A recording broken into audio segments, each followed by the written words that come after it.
दोस्तों आज के वीडियो में मैं आप लोगों के साथ में नींबू के पौधे को शेयर करने जा रही हूँ। तो दोस्तों नवंबर के महीने में नींबू का पौधा डोरमेंसी पीरियड में चला जाता है, लेकिन डोरमेंसी पीरियड में जाने से पहले नींबू के पौधे पर कुछ ऐसे ज़रूरी काम किए जाते हैं। साथ ही कुछ ऐसी फर्टिलाइज़र्स दी जाती हैं जिससे कि डोरमेंसी पीरियड में नींबू का पौधा पूरी तरीके से सुरक्षित रहे और आने वाले सीजन में अधिक फलों को दे सके।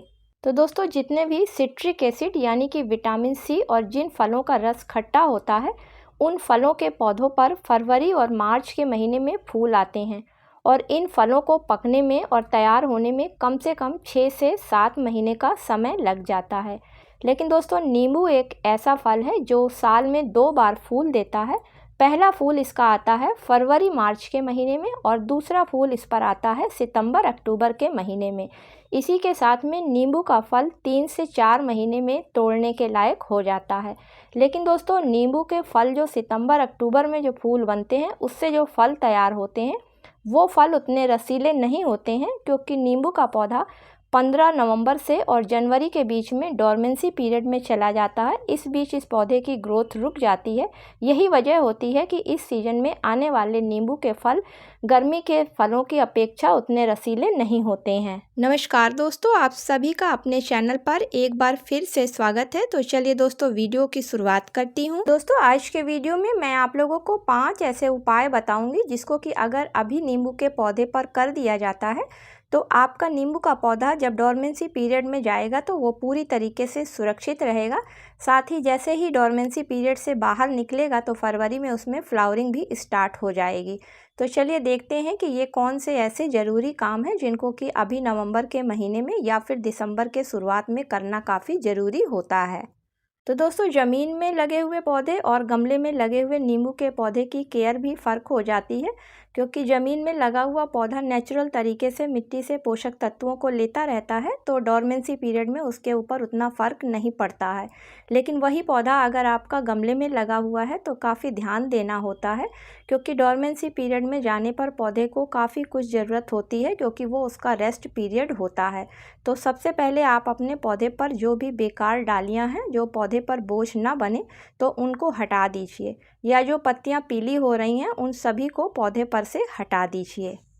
इसके अलावा जिन पत्तियों पे किसी तरीके की बीमारी लगी है उसको भी तुरंत पौधे पर से हटा दीजिए, क्योंकि जितने भी सिट्रिक एसिड वाले पौधे होते हैं उनमें मेन जो डिजीज़ होती है वो क्रैकर डिजीज़ लगती है और ये एक बैक्टीरिया के द्वारा फैलती है। इसमें बैक्टीरिया पत्तियों को खाना शुरू करता है, जिसकी वजह से पत्तियों के साइज छोटे हो जाते हैं और पत्तियां मुड़ने लगती हैं, जिसकी वजह से फल और फूल खराब होकर सीजन आने पर नीचे गिरने लगते हैं। इसलिए अगर इसे अभी से पौधे पर से हटा दिया जाएगा तो पौधा हमारा ख़राब होने से बच जाएगा। तो आपके पौधे पर अगर इस तरीके की कोई डिजीज़ लगी है तो उन सभी डालियों को तुरंत डोरमेंसी पीरियड में जाने से पहले पौधे पर से हटा दीजिए।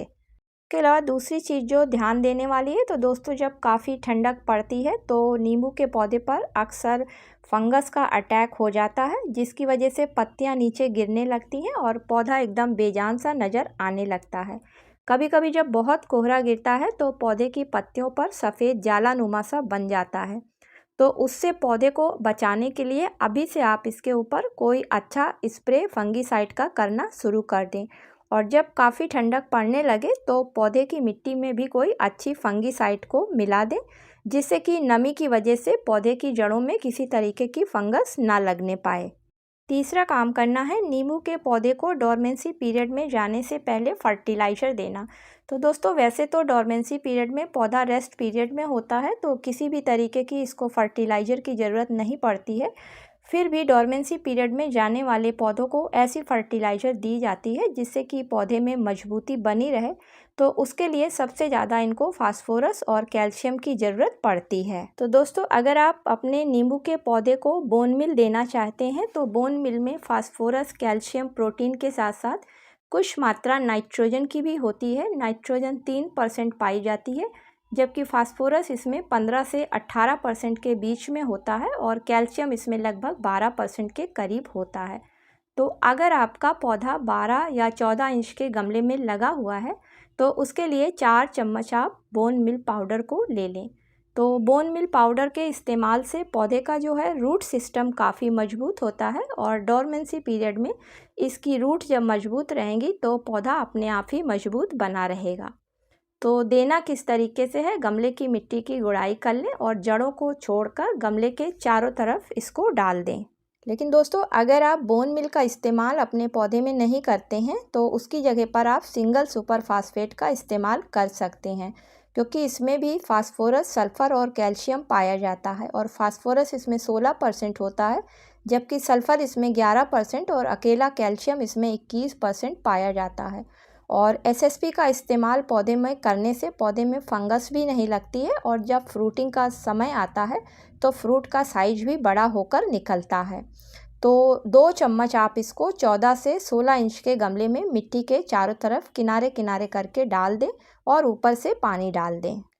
4 टिप्स के अंतर्गत आपको पौधे की मिट्टी में हमेशा ध्यान देना है कि किसी भी तरीके की फंगस या फिर मिट्टी में किसी भी तरीके के खरपतवार ना निकलने पाएँ। उसके लिए समय समय पर आप पौधे के गमले की मिट्टी को साफ़ करते रहें और पौधे को पूरी धूप वाली जगह पे रखें।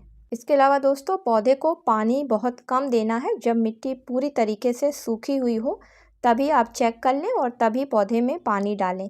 इस बीच आपके पौधे की पत्तियां पीली होकर नीचे गिरने लगेंगी, लेकिन परेशान होने की कोई ज़रूरत नहीं है, क्योंकि डोरमेंसी पीरियड में अक्सर पौधे की पत्तियां पीली होकर नीचे सारी गिर जाती हैं। लेकिन जैसे ही पौधा फिर डोरमेंसी से बाहर निकलता है पौधे पर नई नई पत्तियां आनी शुरू हो जाती हैं। लेकिन अगर इस बीच इस पौधे को या किसी भी पौधे को पानी ज़्यादा मिल जाता है तो वो पौधा फिर से पत्तियों को निकालने लगता है और उसमें फिर जब फ्लावरिंग सीजन आता है तो पूरी तरीके से फ्लावरिंग नहीं होती है। तो दोस्तों ये थे कुछ ऐसे ज़रूरी काम और ऐसी फर्टिलाइज़र जिनको नवंबर में या फिर शुरू दिसंबर में अगर करके दे दिया जाता है नींबू के पौधे को तो नींबू का पौधा पूरे डोरमेंसी पीरियड में पहली बात तो सुरक्षित रहता है। दूसरी चीज़, जब इसमें फरवरी मार्च के महीने में फ्लावरिंग स्टार्ट होती है तो वो फ्लावरिंग काफ़ी अच्छी होती है और ज़्यादातर उसके फूल जो है वो फल में बदल जाते हैं। उम्मीद करती हूँ कि आज का वीडियो आप लोगों को पसंद आया होगा। अगर दोस्तों पसंद आया हो तो इसे लाइक और शेयर करें। मिलती हूँ किसी अगले वीडियो में किसी नई जानकारी के साथ में। तब तक के लिए दोस्तों हैप्पी गार्डनिंग।